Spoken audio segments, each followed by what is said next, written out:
siya, pupunta naman yung glide dun. Ma'am. Oh. Yan, kapag nagbubutas ako ng rook tsaka date, nakahiga si client. Tapos, ganun pa rin yung hawak mo. Sasaluhin mo siya sa baba, itutulak mo yung tenga pa ganun, yan. Tapos ipapasok mo yan. Tatanggalin mo to, pasok mo yung hikaw. Nakapasok yung hikaw dyan. Kasama na yun, tutulak. Okay po? Tapos yung pakaw sa likod. Diba meron kang ball holder. Okay po? Or yung pakaw na gusto niyang ilagay, kung ano yung hikaw na pili niya. Ganon din po sa rook. Ay, yung rook yun. Ito yung date. Yan. Dudukutin mo siya. Yan.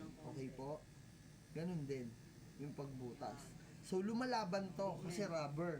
Pero sa balat ng tao, hindi siya lumalaban. Maipapasok mo siya ng mas mabilis. Okay? Yan. Tapos ilalagay mo yung hikaw. Kunyari, ito yung hikaw.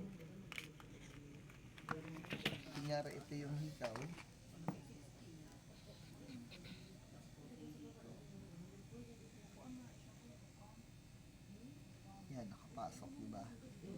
Okay po? Yan, tapos ikakabit mo ngayon yung ball niya. Okay? Okay po?